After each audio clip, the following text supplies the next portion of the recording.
Hi friends, welcome to Isha home vlogs. ತಾಯ್ತ ಹಾಕ್ತಾರಲ್ಲ ಎಲ್ಲಿ ತಾಯ್ತ ಹಾಕ್ತಾರಲ್ಲ ಹ್ಞೂ ಇಲ್ಲೇ ಹೋಗ್ಬೇಕಲ್ಲ. ಸಮಾಧಾನ ಆಯ್ತಾ? ಆಡೋದು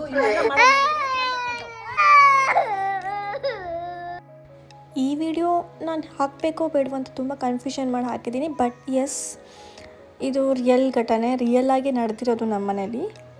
ಮಕ್ಕಳು ಎಷ್ಟೇ ಮುದ್ದಾಗಿದ್ರೂ ಸಹಿತ ಗೊತ್ತಿಲ್ಲದೇ ಯಾವುದೋ ಒಂದು ಕೆಟ್ಟ ದೃಷ್ಟಿ ಅಥವಾ ಯಾವುದೋ ಒಂದು ಕೆಟ್ಟ ಗ್ರಹ ಆ ಏಜಲ್ಲಿ ತಂದುಬಿಟ್ಟು ಅಳಕ್ಕೆ ಹಠ ಮಾಡೋಕ್ಕೆ ಸ್ಟಾರ್ಟ್ ಮಾಡುತ್ತೆ. ಎಕ್ಸ್ಪೆಷಲಿ 1 ಇಯರಿಂದ ಹಿಡಿದು 5 ಇಯರ್ಸ್ 6 ಇಯರ್ಸ್ ತನಕನೂ ಹಾಗೆ ಹಠ ಇದ್ದೇ ಇರುತ್ತೆ, ಸಿಟ್ಟು ಇರುತ್ತೆ, ಅಳತಾನೆ ಇರ್ತಾರೆ ಕೆಲವೊಂದು ಸಲ. ಹಾಗೆ ನನ್ನ ಮಗಳು ಯಾವಾಗಲೂ ನಗ್ತಾ ಇರೋ ವೀಡಿಯೋಸ್ನೇ ಹಾಕ್ತೀನಿ, ಅಳ್ತಾ ಇರೋ ವೀಡಿಯೋಸ್ ಹಾಕಿಲ್ಲ. ಯಾಕೆ ಅಂದರೆ ಹೌದು, ಎಲ್ಲದನ್ನೂ ತೋರಿಸ್ಕೋಬೇಕು ಅಂತಿರೋದಿಲ್ಲ ಅಂತ. ಬಟ್ ಈ ಸಲ ತುಂಬ ಧೈರ್ಯ ಮಾಡಿ ಹೇಳ್ತಾ ಇದ್ದೀನಿ, ನನ್ನ ಮಗಳು ಎಷ್ಟು ನಗ್ತಾಳೆ, ಎಷ್ಟು ಚೆನ್ನಾಗಿರ್ತಾಳೋ ಹಾಗೇ ಅಳ್ತಾಳೆ, ಕಿರಿಕಿರಿ ಮಾಡ್ತಾಳೆ, ಹಠನೂ ಮಾಡ್ತಾಳೆ. ಅವಳು ಹುಟ್ಟಿದಾಗ ಕರೋನಾ ಟೈಮ್ ಆಗಿರೋದ್ರಿಂದ 1 ವರ್ಷ ಕರೋನಾ ಟೈಮಲ್ಲಿ ಹೇಗೋ ಮನೆ ಒಳಗೆ ಇದ್ವಿ, ಯಾರು ಬರ್ತಿಲ್ಲ ಹೋಗ್ತಿಲ್ಲ, ಚೆನ್ನಾಗೇ ಇತ್ತು. ಆಮೇಲೆ 1 ವರ್ಷ 2 ವರ್ಷ ಆದಮೇಲೆ ಹೊರಗಡೆ ಯಾವಾಗ ಪ್ರಪಂಚಕ್ಕೆ ಬಂದಳು, ಸೊ ಅದಾದಮೇಲೆ ಅವಳಿಗೆ ಎವ್ರಿ ಮಂತ್ಲಿ 1 ಸಲ 2 ಸಲ ಜ್ವರ ಬರಲಿಕ್ಕೆ ಸ್ಟಾರ್ಟ್ ಆಗೋಗಿತ್ತು. ಅದು ತುಂಬ ಜ್ವರ ಅಂದರೆ 4-5 ದಿನ ತನಕ ಇರ್ತಿತ್ತು. ಊಟ ಮಾಡ್ತಾನೆ ಇರಲಿಲ್ಲ, ಒಂದೊಂದು ಚೂರೇ ಗಂಜಿ, ಅದು ಅರ್ಧ ಲೋಟ ಗಂಜಿ ಕುಡಿಯೋಂಗಾಗಿದ್ಲು. ಆಗ ನಮ್ಮಮ್ಮ ಇಲ್ಲಿ ಒಂದು ಬಸವನಂದಲ್ಲಿ ಅಂತ ಹೇಳ್ಕೊಂಡು ಶಿರಾಳಕೊಪ್ಪದ ಹತ್ರ ಹೋಗಿ ಈ ಒಂದು ತಾಯ್ತನ ಮಾಡಿಸ್ಕೊಬಂದರು. ಸೊ ಅವಳು ಕೊರಳಲ್ಲಿ ಹಾಕಿದಾರಲ್ಲ ಅದೇ ತಾಯ್ತ. ಸೊ ಜಾತಕ ತೋರಿಸಿದಾಗ ಬಾಲಗ್ರಹ ಇದೆ ಅಂತ ಹೇಳಿದ್ರು. ಬಾಲಗ್ರಹ ಅಂದರೆ 1 ವರ್ಷದಿಂದ ಹಿಡಿದು 6 ವರ್ಷ 8 ವರ್ಷ 14 ವರ್ಷ ತನಕನೂ ಇರುತ್ತಂತೆ. ಸೊ ಸ್ವಲ್ಪ ಮಕ್ಕಳಿಗೆ ಕಾಡಾಟ ತೊಂದರೆಗಳು ಆಗುತ್ತೆ. ಸೊ ಹಾಗಾಗಿ ಆ ಸೊಲ್ಯೂಷನಿಗೋಸ್ಕರ ನಮ್ಮಮ್ಮ ಎಷ್ಟೋ ವರ್ಷದಿಂದ ನಮ್ಮ ದೊಡ್ಡ ಅಂದರೆ ನನ್ನಿಂದ ಹಿಡಿದು ನನ್ನ ಅಕ್ಕನ ಮಕ್ಕಳಿಗೆ, ಅಣ್ಣನ ಮಕ್ಕಳಿಗೆ ಎಲ್ಲರಿಗೂ ಇದೇ ಸೊಲ್ಯೂಷನ್ ಮಾಡ್ಕೊಬಂದಿದ್ದಾರೆ. ಎಲ್ಲರೂ ಆರಾಮಾಗಿದ್ದಾರೆ. ಸೊ ನನ್ನ ಮಗಳಿಗೂ ಇದೆ ಅಂತ ಗೊತ್ತಾದಾಗ ನಾವು ಹೋಗಿ ತಾಯ್ತ ಕಟ್ಟಿಸ್ಕೊಂಬಂದ್ವಿ. ಬಟ್ ತಾಯ್ತ ಕಟ್ಟಿಸ್ಕೊಬಂದಿರೋದು ಪ್ರಾಬ್ಲಮ್ ಆಗಿಲ್ಲ. ಕಟ್ಟಿಸ್ಕೊಬಂದು ಅವ್ರು ಅಂದಿದ್ರು ಒಂದು 5-6 ವರ್ಷ ತನಕ ಇದ್ದರೆ ಸಾಕು ಅಂತ. ನಾನು 5 ವರ್ಷ ಆಯ್ತಲ್ಲ ಅಂತ ತೆಗೆದುಬಿಟ್ಟೆ. ತೆಗೆದ ಮೇಲೆ ಒಂದು ಪ್ರಾಬ್ಲಮ್ ಸ್ಟಾರ್ಟ್ ಆಗಿದೆ. ಅಷ್ಟಿಷ್ಟಲ್ಲ, ಅವಳು 1 ಗಂಟೆ ಸೌಂಡ್ ಕೇಳಿದ್ರೆ ಅಳೋದು, ತೂಗಾಡ್ತಿರೋದು ನೋಡಿದ್ರೆ ಅಳೋದು, ಸುಮ್ಮನೆ ಏನೋ ಒಂದು ಕಿರಿಕಿರಿ ಮಾಡೋದು ಸ್ಟಾರ್ಟ್ ಆಯಿತು. ತಾಯ್ತ ಹಾಕ್ಕೊಂಡಾಗ ಇಷ್ಟೊಂದು ಮುದ್ದಾಗಿ ನಗ್ತಾ ಎಂಜಾಯ್ ಮಾಡ್ಕೊತಿರೋ ಹುಡುಗಿ ಸಡನ್ನಾಗಿ ತಾಯ್ತ ತೆಗೆದ ಕೂಡಲೇ ಮತ್ತೆ ಅದೇ ವರ್ಷನ್ ಅಳ್ತಾ ಇರೋವಂಥದ್ದೇ ಹುಡುಗಿ ಆಗ್ಬಿಟ್ಟಿದ್ಲು. ಸೊ ಹಾಗಾಗಿ ಮತ್ತೆ ನಾವಿವಾಗ ತಾಯ್ತ ಹಾಕ್ಸ್ಕೊಂಬರ್ಲಿಕ್ಕೆ ಹೋಗ್ತಾ ಇದ್ದೀವಿ. ಸೊ ಇವತ್ತಿನ ಬ್ಲಾಗ್ ಕಂಪ್ಲೀಟಾಗಿ ನೋಡಿ, ಎಲ್ಲಿ ಈ ಥರ ತಾಯ್ತ ಕಟ್ಟಿಸ್ತಾರೆ, ಇದರಿಂದ ಏನಾಗತ್ತೆ, ಯಾಕೆ ಹೀಗೆ ಹಾಕಬೇಕು ಮಕ್ಕಳಿಗೆ ಅನ್ನೋದನ್ನು ಕಂಪ್ಲೀಟಾಗಿ ಹೇಳ್ತೀನಿ. ಫುಲ್ ವಿಡಿಯೋನ ನೋಡಿ. ನಾವಿವಾಗ ಏನಕ್ಕೆ ನೀವು ತಾಯ್ತ ಹಾಕ್ಸ್ಕೊಬರಕ್ಕೆ ಹೋಗ್ತಾ ಇದ್ದೀವಿ?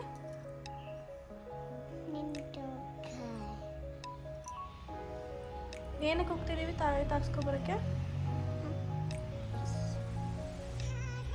ತಾಯ್ತ ಹಾಕ್ಸ್ಕೊಂಬರಕ್ಕೆ ಏನಕ್ಕೆ ಹೋಗ್ತೀವಿ? ಏನಕ್ಕೆ? ನಿಂಗೆ ಗೊತ್ತು ರೀಸನ್ ಹೇಳು. ನಿಂಗೆ ಹೆದರಿಕೆ ಹೋಗಲಿ ಅಂತ, ಗೊತ್ತಾಯ್ತಾ? ಪ್ರೊಟೆಕ್ಷನ್ ಇದ್ದರೆ ನಿಂಗೆ ಹೆದರಿಕೆ ಆಗಲ್ಲ. ಓಕೆ. ತಾಯ್ತನ ಗುರುವಾರ ಅಥವಾ ಭಾನುವಾರ ಅಷ್ಟೇ ಹಾಕ್ತಾರಂತೆ. ಸೊ ಇವತ್ತು ಸಂಡೇ ಆಗಿತ್ತು, ನಾವು ತಾಯ್ತ ಹಾಕ್ಸ್ಕೊಂಬರ್ಲಿಕ್ಕೆ ಅಂತ ಹೋಗ್ತಿರ್ತು. ಸಾಗರದಿಂದ ಒಂದು 60-70 ಕಿಲೋಮೀಟ್ರ್ ಇರ್ಬೋದು ಅಷ್ಟೇ. ಶಿರಾಳಕೊಪ್ಪದಿಂದ ಒಂದು ಸಣ್ಣ ಹಳ್ಳಿ, ಅಲ್ಲಿಂದ ಒಂದು 2-3 ಕಿಲೋಮೀಟ್ರಿಂದ ದೂರದಲ್ಲಿ ಒಂದು ಹಳ್ಳಿ ಇದೆ. ಸೊ ಕಂಪ್ಲೀಟಾಗಿ ನಾನು ದಾರಿನೂ ತೋರಿಸ್ತೀನಿ, ಹೆಂಗೆ ಹೋಗಬೇಕು ಏನು ಅಂತ ಹೇಳ್ಕೊಂಡು. ಸೊ ನಾವಿವಾಗ ಮಾರ್ನಿಂಗ್ 10 ಗಂಟೆ ಅಷ್ಟೊತ್ತಿಗೆ ತಿಂಡಿ ಎಲ್ಲ ತಿಂದುಬಿಟ್ಟು ಸ್ಟಾರ್ಟ್ ಆದ್ವಿ. ನಮ್ಮೂರಿಂದ ಶಿರಾಳಕೊಪ್ಪ ಜಸ್ಟ್ 1 ಅವರ್ ಅಷ್ಟೇ ಇರೋದು. ಸೊ ಹಾಗಾಗಿ ಆರಾಮ್ಸೆ 11-11:30 ತನಕ ರೀಚ್ ಆಗ್ತೀವಿ ಅಂತ ಅಂದ್ಕೊಂಡು ಮಾರ್ನಿಂಗ್ 9:30-10 ಗಂಟೆ ಅಷ್ಟೊತ್ತಿಗೆ ಹೊರಟ್ವಿ. ನೀವು ನಂಬ್ತಿರೋ ಬಿಡ್ತಿರೋ, ಈ ತಾಯ್ತ ಹಾಕ್ಕೊಂಡ್ಮೇಲೆ ನಾವು ಲಾಸ್ಟ್ ಟೈಮ್ ಹಾಕಿದ್ವಲ್ಲ 2 ವರ್ಷ ಇತ್ತು ಅವಾಗ, ಹಾಕಿಸ್ಕೊಂಡು ಬಂದಿದ್ದ ದಿನ ರಾತ್ರಿ ಜ್ವರ ಬಂದಿದ್ದು, ನೆಕ್ಸ್ಟ್ ಡೇ ಸಂಜೆಗೆ ಇಳಿದೋಗಿತ್ತು. ಅಂದರೆ ಅಷ್ಟು ಬಾಡಿ ಹೀಟ್ ಆಗೋಗಿತ್ತು, ಕಂಪ್ಲೀಟ್ಲಿ ನೆತ್ತಿ ಮೇಲೆ ಜ್ವರ ಬಂದಿತ್ತು, ಅಂದರೆ ಫುಲ್ಲಿ ಬಿಸಿ ಆಗೋಗಿತ್ತು. ನಾವು ತಣ್ಣೀರು ಬಟ್ಟೆನೇ ಇಟ್ಟಿದ್ವಿ. ಬಟ್ ಕರೆಕ್ಟಾಗಿ 24 ಅವರ್ಸ್ ಆದಮೇಲೆ ತಾನಾಗೆ ಇಳ್ಕೊತ ಬಂತು. ಈಗ ನಾವು ಹೇಗೆ ಇಂಜೆಕ್ಷನ್ ಹಾಕಿಸ್ದಾಗ ವ್ಯಾಕ್ಸಿನೇಷನ್ ಅಂತ ಹೇಳ್ತಾರಲ್ಲ, ವ್ಯಾಕ್ಸಿನೇಷನ್ ಹಾಕಿದಾಗ ನಮಗೆ 1 ದಿನ ಜ್ವರ ಬರುತ್ತಲ್ಲ 24 ಅವರ್ಸ್, ಸೇಮ್ ಟು ಸೇಮ್ ಈ ತಾಯ್ತ ಹಾಕಿಸ್ಕೊಂಡಾಗ ನನ್ನ ಮಗಳಿಗೆ ಲಾಸ್ಟ್ ಟೈಮ್ ಸೇಮ್ ಹಾಗೇ ಆಗಿತ್ತು. ಸೊ ಇದೊಂಥರ ಶೀಲ್ಡ್ ಥರ, ಪ್ರೊಟೆಕ್ಷನ್, ವ್ಯಾಕ್ಸಿನೇಷನ್ ಅಂತಲೇ ಹೇಳ್ಬೋದು ಸೈಂಟಿಫಿಕಲಿ. ಬಟ್ ಇದನ್ನು ನಂಬಲ್ಲ ತುಂಬ ಜನ, ಬಟ್ ನಂಬೋರು ನಂಬ್ತಾರೆ. ಮಕ್ಕಳಿಗೆ ಜಾತಕದಲ್ಲಿ ರಾಹು ದಶೆ ಏನಾದರೂ ಸ್ಟಾರ್ಟ್ ಆಗಿದರೆ ಹುಟ್ಟುತ್ತಾನೆ ಅಥವಾ ಹುಟ್ಟಿ 1 ವರ್ಷ 2 ವರ್ಷದ ತನಕನೇ ಸ್ಟಾರ್ಟ್ ಆಗಿದ್ದರೆ ಈ ರೀತಿ ಬಾಲಗ್ರಹ ದೋಷ ಬರುತ್ತೆ ಅಂತ ಹೇಳ್ತಾರೆ. ಕೆಲವೊಂದು ಮಕ್ಕಳಿಗೆ 6 ವರ್ಷ 6 ತಿಂಗಳು ಅಥವಾ 8 ವರ್ಷ 8 ತಿಂಗಳು, 9 ವರ್ಷ 9 ತಿಂಗಳು, 12 ವರ್ಷ 12 ತಿಂಗಳು, ಹೀಗೆ ಆಯಾ ದಶಗಳ ಮೇಲೆ ಭುಕ್ತಿಗಳ ಮೇಲೆ ಅದು ರಾಹು ದಶ ಅಥವಾ ಏನಿದೆ ಬಾಲಗ್ರಹ ದೋಷ ಬರುತ್ತೆ. ನನಗೆ ಡೀಪಾಗಿ ಸ್ಪಿರಿಚುಯಾಲಿಟಿ ಆಸ್ಟ್ರಾಲಜಿ ಪ್ರಕಾರ ಹೇಳಕ್ಕೆ ಬರೋದಿಲ್ಲ, ಬಟ್ ಈ ಒಂದು ಮಾತು ನಾನು ಕೇಳಿದ್ದೀನಿ. ಯಾಕಂದರೆ ನಮ್ಮ ಮನೇಲಿ ನಮ್ಮ ಅಕ್ಕನ ಮಕ್ಕಳಿಗೆ ಅಣ್ಣನ ಮಕ್ಕಳಿಗೆಲ್ಲ ಬಂದಿರೋದ್ರಿಂದ ನನಗೆ ಇದ್ರ ಬಗ್ಗೆ ಸ್ವಲ್ಪ ನಾಲೆಜ್ ಇದೆ. ನಾನು ಜಾತಕ ತೋರಿಸಿದಾಗ 6 ವರ್ಷ 6 ತಿಂಗಳು ಅಂತ ಇತ್ತು. ಹಾಗಾಗಿ ನಾನು ನನ್ನ ಮಗಳಿಗೆ 6 ವರ್ಷ ಬಂದುಬಿಟ್ಟಿದೆ ಅಂತ ಹೇಳ್ಕೊಂಡು ತಾಯ್ತ ತೆಗೆದುಬಿಟ್ಟೆ. ತಾಯ್ತ ತೆಗೆದು 3 ತಿಂಗಳಿಂದನೂ ಫುಲ್ಲು ಕಿರಿಕಿರಿ ಸ್ಟಾರ್ಟ್ ಆಗೋಯ್ತು. ಸೊ ನಮ್ಮಮ್ಮ ನಾವೆಲ್ಲರೂ ಬೈಯೋಕ್ಕೆ ಸ್ಟಾರ್ಟ್ ಮಾಡಿದ್ರು, ಯಾಕೆ ತೆಗೆದೆ, ಇದ್ದರೆ ಇರ್ತಿತ್ತು ಹಾಗೇನೆ ಅಂತ. ಹಾಗಾಗಿ ಮತ್ತೆ ಇನ್ನೊಂದು ಸಲ ಹಾಕಿಸ್ಕೊಂಬರಕ್ಕೆ ಹೋಗ್ತಾ ಇರೋದ್ರಿಂದನೇ ಇದೊಂದು ವ್ಲಾಗು ಅಥವಾ ಇದು ಪೂರ್ತಿ ನಿಮ್ಗೆ ವಿಡಿಯೋ ತೋರಿಸ್ದಂಗೆ ಆಯಿತು. ಹೇಳ್ತಾರಲ್ಲ ಆಗಿದ್ದೆಲ್ಲ ಒಳ್ಳೇದಕ್ಕೆ ಅಂತ ಹೇಳ್ಕೊಂಡು, ಹಾಗೆ ಈಗಾಗ ನಾನು ಹೋಗ್ತಾ ಇರೋದಕ್ಕೆ ನಿಮಗೆ ಈ ದಾರಿ ತೋರಿಸ್ಕೊಡ್ತಾ ಇದ್ದೀನಿ. ಸೊ ಇದು ಶಿರಾಳಕೊಪ್ಪ ದಾಟ್ಕೊಂಡು ನಾವು ಬಂದ್ವಿ. ಈಗ ಒಂದು 3-4 ಕಿಲೋಮೀಟ್ರ್ ಆದಮೇಲೆ ಗೂಗಲ್ ಮ್ಯಾಪಲ್ಲೂ ನೀವು ಹೊಡೆದ್ರೆ ಬರುತ್ತೆ, ಬಸವನಂದಹಳ್ಳಿ ಅಂತ ಹೊಡೆದ್ರೆ ಬರುತ್ತೆ. ನಾನು ಕೆಳಗಡೆ ಡಿಸ್ಕ್ರಿಪ್ಷನಲ್ಲೂ ಹಾಕಿರ್ತೀನಿ ಅದರದ್ದು ನೇಮು. ನೀವು ಗೂಗಲಲ್ಲಿ ಹೊಡೆದ್ರೆ ಅದಕ್ಕೆ ಅಲ್ಲಿಗೆ ಕರ್ಕೊಂಡು ಹೋಗುತ್ತೆ. ಸೊ ಶಿರಾಳಕೊಪ್ಪದಿಂದ ದಾಟಿ 4 ಕಿಲೋಮೀಟ್ರ್ ಬಂದಮೇಲೆ ಒಂದು ಸಣ್ಣ ದಾರಿ ಇದೆ, ರೋಡು. ನಿಮಗೆ ಈ ಥರ ರೋಡಲ್ಲೇ ಬಸವನಂದಹಳ್ಳಿ ಕ್ರಾಸ್ ಅಂತ ಹೇಳ್ಕೊಂಡೆ ಒಂದು ಗ್ರೀನ್ ಕಲರ್ ಬೋರ್ಡ್ ಕಾಣಿಸ್ತಿದೆಯಾ? ಸೊ ಇಲ್ಲಿ ಬರೆದಿದ್ದಾರೆ ಬಸವನಂದಹಳ್ಳಿ ಕ್ರಾಸ್ ಅಂತ ಹೇಳ್ಕೊಂಡು. ನೆಕ್ಸ್ಟ್ ನಮಗೆ ರೈಟ್ ಸೈಡಲ್ಲಿ ಸಿಗುತ್ತೆ, ಮೇನ್ ರೋಡಿಂದ ರೈಟ್ ಸೈಡಲ್ಲಿರುತ್ತೆ. ಸ್ವಲ್ಪ ಒಳಗಡೆ ಹೋಗಬೇಕು ಇದೆ. ನೆಕ್ಸ್ಟು ಅಲ್ಲೆಲ್ಲ ಅಂಗಡಿಗಳೆಲ್ಲ ಇರುತ್ತೆ. ಅಂಗಡಿಯಿಂದ ಒಳಗಡೆ ಟಾರ್ ರೋಡೇ ಇದೆ ಇವಾಗಾದರೆ. ಮೊದಲೆಲ್ಲ ಆದರೆ ಮಣ್ಣಿನ ರೋಡ್ ಇರ್ತಿತ್ತಂತೆ, ಇವಾಗ ಟಾರ್ ರೋಡೇ ಮಾಡಿದ್ದಾರೆ. ಸೊ ಇದೆ ಆ ಕಡೆ ಅಂಗಡಿ ಪಕ್ಕಕ್ಕೆ ಏನು ರೋಡ್ ಹೋಗ್ತಿದೆಯಲ್ಲ, ಸೊ ಈ ರೋಡಲ್ಲಿ ನಾವು ಹೋದರೆ ಬಸವನಂದಹಳ್ಳಿ ಕಡೆ ಹೋಗ್ತೀವಿ. ಅದು ಒಂದು 3-4 ಕಿಲೋಮೀಟ್ರ್ ಒಳಗಡೆ ಹೋಗಬೇಕು. ತಾಯ್ತ ಹಾಕ್ತಾರಲ್ಲ, ಎಲ್ಲಿ ತಾಯ್ತ ಹಾಕ್ತಾರಲ್ಲ ಅದು ಇಲ್ಲೇ ಹೋಗ್ಬೇಕಲ್ಲ. ಸಮಾಧಾನ ಆಯ್ತಾ?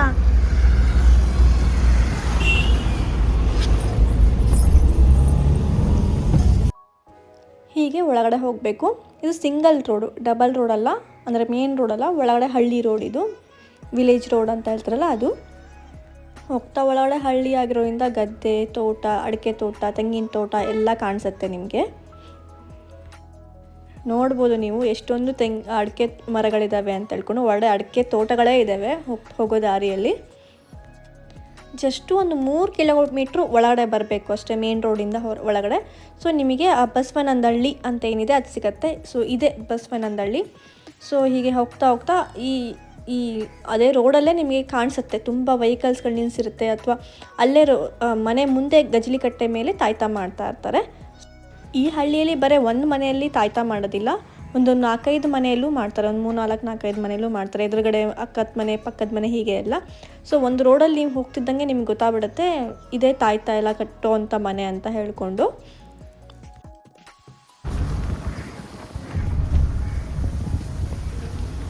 ಅಜ್ಜಿ ತಾಯ್ತ ಎಲ್ಲ ಹಾಕ್ತಾರೆ ಸೀದಾನಾ? ಹಳ್ಳಿ ಅಂದರೆ ಬರೀ 3-4 ಮನೆ ಇರೋ ಹಳ್ಳಿ ಅಲ್ಲ, ಇಲ್ಲಿ ತುಂಬ ದೊಡ್ಡ ಸಿಟಿ ಥರನೇ ಅನಿಸ್ತು ನನಗೆ. ಇಲ್ಲೇ ಸಿಗಬೇಕಲ್ಲ ಅಂತ ಹೇಳ್ಕೊಂಡು ಮತ್ತೊಂದು ಸಲ ಕೇಳಿದ್ರೆ ಇಲ್ಲೇ ಇದೆ ಮುಂದೆ ಅಂತ ಹೇಳಿದ್ರು. ಸೊ ಬಂದೇ ಬಿಡ್ತು ನೋಡಿ, ಎಷ್ಟೊಂದು ವೆಹಿಕಲ್ ನಿಂತಿದೆ ಮುಂದ್ಗಡೆ. ವೆಹಿಕಲ್ ನಿಂತಿದ್ದಲ್ಲೇ ನಾವು ಕಂಡಿಡಿದ್ಬಿಟ್ವಿ ಇಲ್ಲೇ ತಾಯ್ತ ಹಾಕ್ತಾರೆ ಅಂತ ಹೇಳ್ಕೊಂಡು. ಸೊ ಅಲ್ಲಿ ಕಟ್ಟೆ ಮೇಲೆಲ್ಲ ಕೂತ್ಕೊಂಡಿದ್ದಾರೆ ಜನ ಎಲ್ಲ. ಸೊ ಈವನ್ ಅಲ್ಲಿ ವೇಟ್ ಮಾಡ್ತಿದ್ದಾರೆ ಜನ ತಾಯ್ತ ತೊಗೊಂಡು ಹೋಗಲಿಕ್ಕೆ. ಸೊ ಇದು ಆ ಮನೆ, ಇದು ತಾಯ್ತ ಹಾಕುವಂಥ ಮನೆಗಳು. ಇಲ್ಲಿ ಒಂದೇ ಮನೆ ಅಂತಲ್ಲ, 3-4 ಮನೆಯಲ್ಲೂ ಸಹಿತ ತಾಯ್ತಗಳನ್ನ ಹಾಕ್ತಾರೆ. ಸೊ ಇದು ಹೊರಗಡೆನೇ ಇಲ್ಲಿ ಕಟ್ಟೆ ಮೇಲೆ ಮಾಡ್ತಾ ಇರ್ತಾರೆ ತಾಯ್ತನ. ಬೆಂಕಿ ಅಲ್ಲಿ ಅದನ್ನು ಬರೆದ್ಬಿಟ್ಟು ಬೆಂಕಿಯಲ್ಲಿ ಅದನ್ನು ಕಾಯಿಸ್ತಾ ಇರ್ತಾರೆ. Something there is some process. ಅದನ್ನು ಡೀಟೇಲಾಗಿ ಹೇಳೋಕ್ಕೆ ಹೋಗೋದಿಲ್ಲ, ಬಿಕಾಸ್ ನನಗೂ ಅದ್ರ ಬಗ್ಗೆ ಅಷ್ಟು ಗೊತ್ತಿಲ್ಲ, ಬಟ್ ಅಲ್ಲಿ ಮಾಡ್ತಾ ಇರ್ತಾರೆ. ನಾವು ಲಾಸ್ಟ್ ಟೈಮು ಇವ್ರ ಹತ್ರನೇ ಬಂದು ತಾಯ್ತ ಕಟ್ಟಿಸ್ಕೊಂಡು ಹೋಗಿದ್ವಿ. ಹಾಗಾಗಿ ನಾವು ಮತ್ತೆ ಇಲ್ಲೇ ಬಂದು ತಾಯ್ತ ಕಟ್ಟಿಸ್ತಾ ಇರೋದು. ಬರೋಕ್ಕಿಂತ ಮುಂಚೆ ಒಂದು ಕಾಯಿ, ಎಲೆ, ಅಡಿಕೆ ಮತ್ತು ದಕ್ಷಿಣೆ ಅಂತೂ ಕಂಪಲ್ಸರಿ ತೊಗೊಂಬರಬೇಕು. ಇದೇ ನೋಡಿ ಅವಳಿಗೆ ಕಟ್ಟಿರೋವಂಥ ತಾಯ್ತ.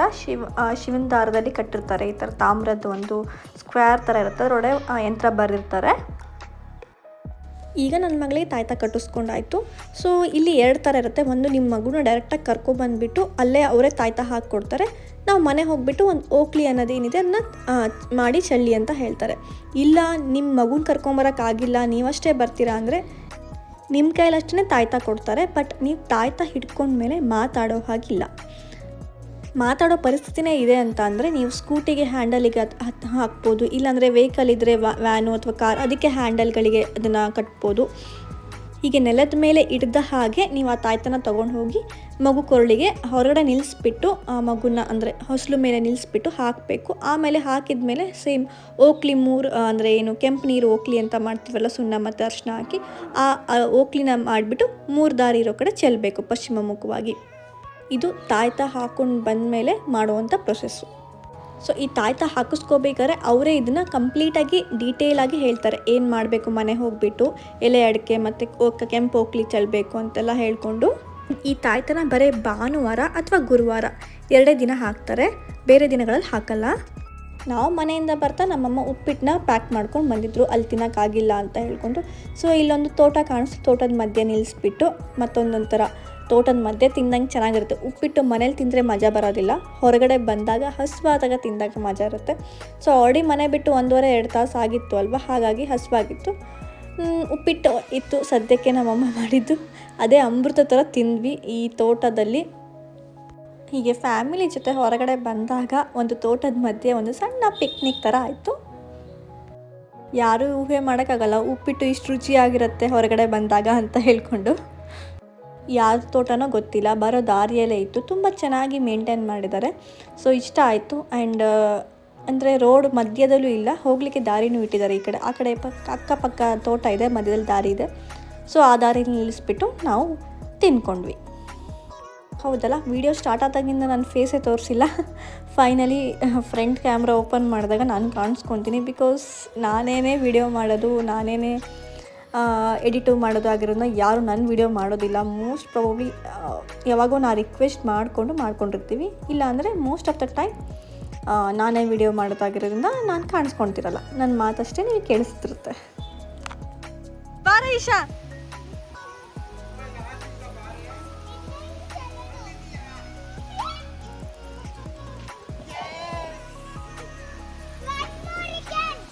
ನನ್ನ ಮಗಳು ಮತ್ತು ಅವ್ರ ಅಪ್ಪ ಒಂದು ಸ್ವಲ್ಪ ಕಣ್ಣ ಮುಚ್ಚೆ ಏನಂತಾರೆ ಹೈಡ್ ಆ್ಯಂಡ್ ಸೀಕ್ ಆಟ ಆಡಿಕೊಂಡು ನಾವಿಲ್ಲಿಂದ ಹೊರಟ್ವಿ. ಹಾಗೆ ಮಿಡಲಲ್ಲಿ ಒಂದು ಕಬ್ಬಿನ ಹಾಲಿನ ಬ್ರೇಕ್.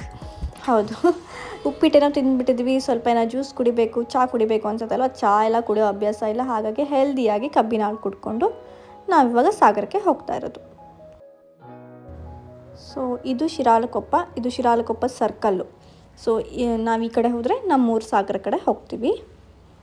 ಹೋಗ್ತಾ ನನ್ನ ಮಗಳು ಆಲ್ರೆಡಿ ಮಲ್ಕೊಬಿಟ್ಟಿದ್ದಾಳೆ. 2 ಅಜ್ಜಿಂದ್ರ ತೊಡೆಯಲ್ಲಿ ಆರಾಮಾಗಿ ಮಲ್ಕೊಬಿಟ್ಟಿದ್ದಾಳೆ ಅವಳು. ಬರೋ ತನಕ ಮಧ್ಯಾಹ್ನ ಒಂದು 2:30-3 ಗಂಟೆ ಆಗಿತ್ತು. ಸೊ ನಾವಿವಾಗ ಸಾಗರ ತಲುಪಿದ್ವಿ. ಸಾಗರ ಬಂದ ಕೂಡಲೇ ನಮಗೆ ಒಂದು ಕೆಲಸ ಇರುತ್ತೆ. ನನ್ನ ಮಗಳನ್ನ ಡೈರೆಕ್ಟಾಗಿ ಮನೆ ಒಳಗೆ ಕರ್ಕೊಂಡು ಹೋಗೋ ಹಾಗಿರಲ್ಲ. ಅವಳು ಹೊರಗಡೆ ಇರಬೇಕು. ನಾವು ಅವಳಿಗೆ ಓಕ್ಲಿ ತೆಗೆದುಬಿಟ್ಟೆ ನಾವು ಮನೆ ಒಳಗೆ ಕರ್ಕೊಂಡು ಹೋಗಬೇಕು. ಯಾರು ಓಕ್ಲಿ ತೆಗಿತಾರಲ್ಲ ಅವರು ಸಹಿತ ಮನೆ ಒಳಗಡೆ ಹೋಗಬಾರ್ದು. ಸೊ ಯಾರಾದರೂ ಒಬ್ಬರು ಮನೆ ಹೊರಗಡೆ ಹೋಗಿಬಿಟ್ಟು ಓಕ್ಲಿ ಮಾಡೋಕ್ಕೆ ಬೇಕಾಗಿರೋದಂತ ಎಲ್ಲ ತೊಗೊಂಡು ಮನೆ ಹೊರಗಡೆ ಬರಬೇಕು. ನಾವು ಹೋಗಿದ್ದು ಮಾರ್ನಿಂಗ್ ಅಲ್ವಾ, ಬರೋ ತನಕನೇ 3 ಗಂಟೆ ಆಗಿದೆ. ಸೊ ಇಲ್ಲಿ ನಮ್ಮ ಮನೆ ನಾಯಿ ನಮಗೋಸ್ಕರ ವೆಯ್ಟ್ ಮಾಡ್ತಾ ಇದೆ. ಸೊ ಯಾವತ್ತೇ ನಾವು ಹೊರಗಡೆ ಹೋಗಿ ಬಂದ ಕೂಡಲೇ ನಮಗೆ ವೆಲ್ಕಮ್ ಮಾಡಲಿಕ್ಕೆ ಇದಿರುತ್ತೆ ನಮ್ಮನೆ ಶೋನ. ಥರ ಮನಸ್ಸಿಗೆ ಸಂತೃಪ್ತಿ, ಹ್ಯಾಪಿನೆಸ್ ಬರುತ್ತೆ ಮನೆ ಹೊರಗಡೆ ಬರ್ತಿದ್ದಂಗೆ. ಬಿಕಾಸ್ ಇದು ನಮಗೆ ಕಾಯ್ತಾ ಕೂತ್ಕೊಂಡಿರುತ್ತೆ, ವೆಯ್ಟ್ ಮಾಡ್ತಿರುತ್ತೆ ಅಂತ ಪ್ರೀತಿ ತೋರಿಸುತ್ತೆ. ಓಕ್ಲಿ ಹೆಂಗೆ ಮಾಡಿದ್ರು ಅಂತೆಲ್ಲ ವೀಡಿಯೋ ತೆಗಿಯೋಕ್ಕಾಗಿಲ್ಲ. ಬಿಕಾಸ್ ನಾನು ಆ ಪ್ರೊಸೆಸ್ ಮಾಡೋದ್ರಲ್ಲಿ ಅದಕ್ಕೆ ಹೆಲ್ಪ್ ಮಾಡೋದ್ರೊಳಗೆ ಬ್ಯುಸಿ ಇದ್ದೆ. ಮತ್ತೊಂದು ಸಲ ಸಂಕ್ರಾಂತಿ ದಿನವೂ ನಾವು ನಮ್ಮ ಮನೇಲಿ ಓಕ್ಲಿ ತೆಗೆದಿದ್ವಿ, ಅದ್ರ ವೀಡಿಯೋ ತೋರಿಸ್ತೀನಿ. ಇದೆ ನೋಡಿ, ಸುಣ್ಣ ಮತ್ತು ಅರಿಶಿನ ಹಾಕಿದಾಗ ಕೆಂಪು ಕಲರ್ ಆಗುತ್ತೆ. ಸೊ ಅದಕ್ಕೆ ನೀರು ಹಾಕಬೇಕು ಈ ಥರ ಒಂದು ತಟ್ಟೆಯಲ್ಲಿ. ಸೊ ಈ ಥರ ಕೆಂಪು ನೀರನ್ನ ಮಾಡ್ಕೋಬೇಕು. ಆಮೇಲೆ ಈ ಅನ್ನ ಇರುತ್ತಲ್ಲ, ಅನ್ನನ ಮಿಜ್ಜಿ ಅದನ್ನು ದೀಪದ ಥರ ಕನ್ವರ್ಟ್ ಮಾಡಿ ಅದ್ರ ಮಧ್ಯದಲ್ಲಿ ಎಣ್ಣೆ ಹಾಕಿ ಬತ್ತಿ ಇಡಬೇಕು. ಸೊ ಇದು ಅಕ್ಕಿ ಹಿಟ್ಟು ಅಥವಾ ಅನ್ನದ ದೀಪ ಅಂತ ಹೇಳ್ಬೋದು. ಸೊ ಅದಕ್ಕೆ ಎಲೆ, ಅಡಿಕೆ ಮತ್ತು 3 ಕಲರ್ ಬೇರೆ ಬೇರೆ ಕಲರ್ದು ಹೂವು ಮತ್ತು ಒಂದು ದಕ್ಷಿಣೆ ₹1 ಕಾಯಿನ್ನ ಇಟ್ಟು ಇಳೆ ತೆಗಿಬೇಕು. ಈ ಥರ ನಾವು ಹೊಸಲು ಮೇಲೆ ಮಗುನ ನಿಲ್ಲಿಸ್ಬಿಟ್ಟು, ಅಂದರೆ ಹೊರಗಡೆಯಿಂದ ಕರ್ಕೊಂಬಂದಿರ್ತೀವಲ್ಲ ಆ ಮಗುನ ಹೊಸಲು ಮೇಲೆ ನಿಲ್ಲಿಸ್ಬಿಟ್ಟು ಕೆಂಪು ನೀರು ಏನಿದೆ ಅರಿಶಿನ ಮತ್ತು ಸುಣ್ಣ ಹಾಕಿಬಿಟ್ಟು ಎಲೆ ಅಡಿಕೆನ ಇಟ್ಬಿಟ್ಟು ಒಂದು ದಕ್ಷಿಣೆನ ಇಟ್ಬಿಟ್ಟು 3 ಥರ ಹೂವನ್ನ ಇಟ್ಬಿಟ್ಟು ಇಳೆ ತೆಗಿಬೇಕು. 3 ಸಲ ಬಲಗಡೆ 3 ಸಲ ಎಡಗಡೆ, ಅಪೋಸಿಟ್ ಡೈರೆಕ್ಷನಲ್ಲಿ ಇಳೆ ತೆಗೆದುಬಿಟ್ಟು ಅದನ್ನು 3 ದಾರಿ ಇರೋವಂಥ ರೋಡಿಗೆ ಪಶ್ಚಿಮ ದಿಕ್ಕಿಗೆ ಇರಬೇಕು. ಅದು ಪಶ್ಚಿಮಕ್ಕೆ ಸೂರ್ಯ ಮುಳುಗುವಂಥ ದಿಕ್ಕಿಗೆ ಅದನ್ನು ಚೆಲ್ಲಿ ಬರಬೇಕು. ನಮ್ಮಮ್ಮ ಕೆಲವೊಂದು ಸಲ ಅಕ್ಕಿ ಹಿಟ್ಟಲ್ಲಿ ದೀಪನೂ ಮಾಡಿರ್ತಾರೆ. ಅಕ್ಕಿ ಹಿಟ್ಟು ಅಥವಾ ಗೋಧಿ ಹಿಟ್ಟು ಇದರೊಳಗೆ ಒಂದು ಹಿಟ್ಟನ್ನೇ ಕಲಿಸ್ಬಿಟ್ಟು ಒಂದು ಹಂತೆ ಮಾಡಿ ಅದಕ್ಕೆ ಎಣ್ಣೆ ಹಾಕಿ ದೀಪನೂ ಮಾಡಿರ್ತಾರೆ. ಈ ಥರ ಓಕ್ಲಿ ತೆಗಿತಾ ಇರಬೇಕಾದ್ರೆ ಹೀಗೆ ಓಕ್ಲಿ ತೆಗೆದು ಅವ್ರು ಹೊರಗಡೆ ಹೋದ್ಮೇಲೆ ನಾವು ಮನೆ ಒಳಗಡೆ ಆ ಮಗುನ ಕರ್ಕೊಬಂದ್ಬಿಟ್ಟು ಕೈಕಾಲು ಮುಖ ಚೆನ್ನಾಗಿ ತೊಳಿಸ್ಬೇಕು. ಅದಾದಮೇಲೆ ಮಗುನ ದೇವ್ರ ಮನೆಗೆ ಕರ್ಕೊಂಡು ಹೋಗ್ಬಿಟ್ಟು ಅಲ್ಲಿ ಅರಿಶಿನ ಕುಂಕುಮ ಎಲ್ಲ ಹಚ್ಚಬೇಕು. ಸೊ ಇದಾಗಿತ್ತು ಒಂದು ತಾಯ್ತ ಕಟ್ಟಿಸ್ಕೊಬಂದಿರೋವಂಥ ಒಂದು ವ್ಲಾಗು.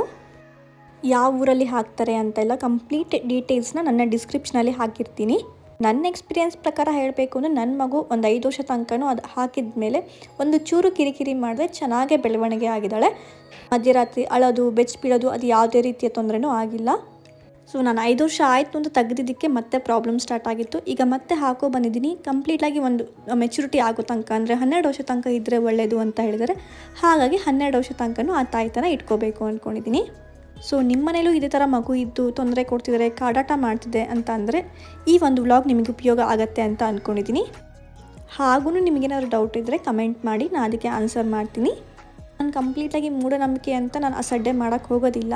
ಯಾಕೆಂದರೆ ಕೆಲವೊಂದು ವಿಚಾರಕ್ಕೆ ಕೆಲವೊಂದು ಈ ಥರ ಒಂದು ತಂತ್ರಗಳನ್ನ ಮಾಡಿದಾಗೇ ನಮಗೆ ಅದಕ್ಕೆ ಫಲ ಕೊಡೋದು ನಿಜ, ಎಷ್ಟೇ ಡಾಕ್ಟರ್ ಹತ್ರ ಹೋಗಿ ಬಂದರೂ ಸಹಿತ. ಇದಾಗಿತ್ತು ನನ್ನ ಒಂದು ಸ್ಪಿರಿಚುವಲ್ ಆಗಿರೋವಂಥ ಒಂದು ವ್ಲಾಗು.